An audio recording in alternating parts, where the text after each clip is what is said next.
Chapter में मैं आपको जो है पढ़ाने जा रही हूँ पावर शेयरिंग चैप्टर का ही अगला जो भाग है, अगला जो टॉपिक है वो है मेजोरिटेरियनिज्म इन श्रीलंका। जैसा कि मैंने पिछले क्लास में आपको ये समझाया था कि श्रीलंका में और बेल्जियम में किस तरीके के एथनिक डिफरेंसेस थे और उस एथनिक डिफरेंसेस के क्या कॉन्सिक्वेंसेस हुए हैं उसको जो है अब हम देखेंगे। तो खासकर श्रीलंका में बेल्जियम की कहानी इसके बाद बताएंगे आपको। पहले तो हम ये समझ लेते हैं कि मेजोरिटेरियनिज्म का मतलब क्या होता है। It a believe that the majority community should be able to rule a country in which ever way it wants by disregarding the wishes and needs of the minority. इसको हम इस तरीके से समझ सकते हैं कि किसी देश की जो मेजोरिटी में जो जनसंख्या होती है वो अपने हिसाब से कंट्री को चलाना चाहती है और इस चलाने में जो है वो माइनॉरिटीज हैं जो कम संख्या में हैं उनका जो है वो डिसरेस्पेक्ट करती है, लैंग्वेजेस के संदर्भ में हो या कल्चर के संदर्भ में हो या उनके रिलीजन को, और ये जो है एक बहुत बड़ी चिंता का कारण बनता है। तो इस तरीके से जो है श्रीलंका में मेजोरिटेरियनिज्म जो है इस पॉलिसी को जो है एडॉप्ट किया गया। अब आगे क्या बताता है कि इस पॉलिसी के कारण क्या क्या स्टेप्स, मतलब कि मेजोरिटेरियनिज्म को बढ़ावा देने के लिए क्या क्या स्टेप्स जो है श्रीलंका ने उठाई। ये आपका 3 मार्क्स का वेरी इंपॉर्टेंट क्वेश्चन है। तो श्रीलंका बेटा जी बता दें कि 1948 में आजाद हुआ, वो भी ब्रिटिशर्स के अंडर में एक कॉलोनियल कंट्री था। जब इंडिया 1947 में आजाद हुआ और श्रीलंका जो है 1948 में आजाद हुआ। 1956 में एक एक्ट पास किया गया और 3 मेजर डिसीजंस लिए गए जिसने मेजोरिटेरियनिज्म को श्रीलंका में बढ़ावा दिया। वो क्या थे? तो सबसे पहला था कि सिंहला जो वहाँ का जो मेन जो वहाँ का जो लैंग्वेज है, जो वहाँ के नेटिव पीपल्स लोग बोलते हैं, उसको जो है ऑफिशियल लैंग्वेज बना दिया गया। सेकंड बेटा जी कि जॉब्स में, एडमिशंस में, यूनिवर्सिटीज में के एडमिशंस में मोस्टली जो है प्रेफरेंस दिया गया सिंहलास लोगों को। अगर हम एक सिंहलास को प्रेफरेंस दे रहे हैं, इट मीन्स कि हमने जो देखा था एथनिक डिफरेंसेस में कि तमिल्स थे, तमिल्स में भी 2 जो श्रीलंकन तमिल्स थे और इंडियन तमिल्स थे, उन लोगों को इट मीन्स कि इग्नोर किया गया, उनके राइट्स को इग्नोर किया गया। इसी तरीके से अगर हम सिंहला को उन लोगों ने ऑफिशियल लैंग्वेज बनाया तो तमिल्स को इग्नोर किया, तो नाराज कौन होंगे? वो तमिल्स लोग नाराज होंगे।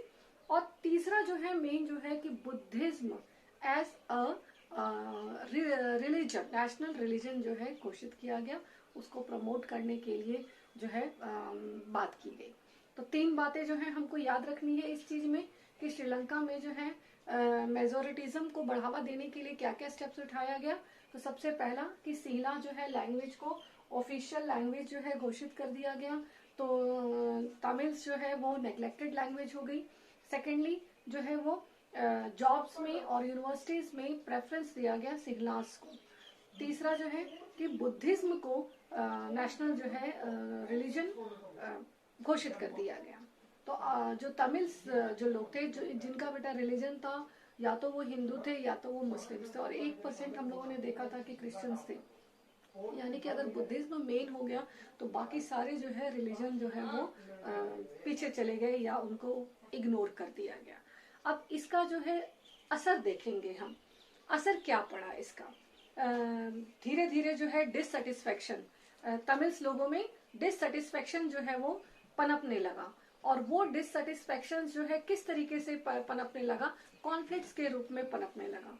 इन लोगों की कुछ जो है डिमांड, तो जैसा कि मैंने आपको बताया कि 1956 के एक्ट के थ्रू जो 3 जो है बातों पे जो फोकस किया गया जिसने कि श्रीलंका में मेजोरिटिज्म को बढ़ावा दिया, उसके कारण कॉन्फ्लिक्ट्स जो है वो बढ़ गया। अब हम देखेंगे कि इसके कॉन्सिक्वेंसेस क्या हुए। तो सबसे पहले मैंने इसको इस क्वेश्चन के तौर पे डेवलप किया है कि what was the effect of decision of Sri Lankan government. Sri Lankan government ने जो डिसाइड किया उसका क्या असर पड़ा। तो हम ये देखेंगे कि तमिल्स जो है उनको इनसिक्योरिटी का फीलिंग जो है वो उनके अंदर आने लगा, और उनको धीरे धीरे करके ये उनके दिमाग में, उनके दिल में ये बैठने लगा कि जो लीडर्स हैं, जो मेजोरिटी के लीडर्स हैं, जो सिंहलास को प्रमोट करते हैं, वो जो है लीडर्स इन लोगों को जो है इनको फेवर नहीं कर रहे हैं, तो इनका कल्चर और इनका लैंग्वेज जो है वो डिसरिगार्ड हो रहा है, यानी कि उसको रिस्पेक्ट नहीं मिल रहा है। दूसरा जो है उनको ये धीरे धीरे महसूस होने लगा कि उनका जो भाषा का जो वर्ग है, तमिल जो लोग हैं, वो उनको जो है चूंकि जॉब में भी उनको प्रेफरेंसेस नहीं मिल रहा था, या यूनिवर्सिटीज के एडमिशन्स में उनको प्रेफरेंसेस नहीं मिल रहा था, तो ये चीजें जो है उनको धीरे धीरे जो है वो डिससेटिस्फैक्शन उनके अंदर जो है वो भरने लग गई। तीसरा जो है उनको जो है गवर्नमेंट, उनको ऐसा महसूस होने लगा कि गवर्नमेंट जो है उनके इक्वल राइट्स को क्या कर रही है, डिनाई कर रही है, उनके इक्वल पॉलिटिकल राइट्स को जो है उनको फेवर नहीं कर रही है। तो ये तीन जो है चीजें हुई, इनका असर जो है तमिल लोगों पे पड़ा, और इसी असर के कारण धीरे धीरे करके कई सालों में 1980s में खासकर जो है एकदम चरम सीमा पे पहुंच गया इन लोगों का डिमांड जो है। क्या था डिमांड? जैसे कि मैंने ये मैप बना रखा है, इसमें हम देखेंगे, इसका अगर पोजीशन देखें तो ये नॉर्दर्न भाग है, ये सदर्न, ये वेस्ट और ये ईस्ट। तो नॉर्थ और ईस्ट में मोस्टली जो कंसंट्रेशन है वो है श्रीलंकन तमिल्स का। बीच के भाग में बेटा जी वहाँ के नेटिव्स लोग सेहराज लोग हैं, और बीच में थोड़े जगह पे इंडियन तमिल्स हैं। इन लोगों का जो डिमांड था कि नॉर्दर्न एंड ईस्टर्न पार्ट में, चूंकि नॉर्थ ईस्ट के पोजीशन पार्ट में श्रीलंकन तमिल्स लोग का कंसंट्रेशन ज्यादा है, तो इन्होंने अपनी पॉलिटिकल पार्टीज फॉर्म करना स्टार्ट किया, और इनका कहना था कि इस जो है वो प्रोविंस में, एरिया में, प्रांत में इनकी सरकार बने, यानी किसकी सरकार बने, तो तमिल्स लोगों की सरकार बने।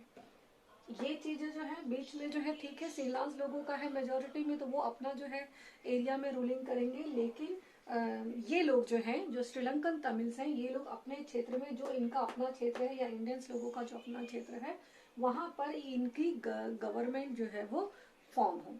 इन्होंने भी अपने इक्वल राइट्स के लिए जो है डिमांड किया, तमिल्स को जो है रिकॉग्नाइजेशन मिले, इनको इसको भी ऑफिशियल लैंग्वेज का दर्जा मिले, और जॉब्स में और यूनिवर्सिटीज के एडमिशन्स में इनको भी प्रेफरेंस दिया जाए। ये इनके जो है डिमांड्स थे, और इसी को डिमांड को रखते हुए जो है वहाँ पर वहाँ की गवर्नमेंट के खिलाफ जो है वहाँ के लोगों में कौन लोगों ने बेटा, श्रीलंकन्स जो तमिल्स लोग हैं और इंडियन तमिल्स लोग हैं, इन लोगों ने जो है एक मुहिम छेड़ा, पॉलिटिकल पार्टीज फॉर्म किया इन्होंने अपना, और एक आंदोलन जो है छेड़ा, जो कि बाद में एक सिविल वॉर का रूप ले लिया। सिविल वॉर का एक ऐसा कंडीशन, इंटेंस जो है टेंशन का कंडीशंस होता है, जिसमें जो है वायलेंट हो जाता है, जिसमें वायलेंस किया जाता है गवर्नमेंट और पीपल्स के बीच में। ये युद्ध जो है वो किसी दूसरे देश के साथ में नहीं होता है, ये युद्ध जो है वो अपने ही लोग, एक देश के लोग अपनी सरकार से अपनी बात को मनवाने के लिए इस हद तक चले जाते हैं कि माहौल इतना तनाव भरा हो जाता है, टेंशन भरा हो जाता है कि वो एक युद्ध जैसा लगता है। तो ये चीजें हैं। आपको इतना जो मैंने आज जो कवर किया, पार्ट जो पढ़ाया, उससे आपका 3 मार्क्स का वेरी इंपॉर्टेंट क्वेश्चन बनता है।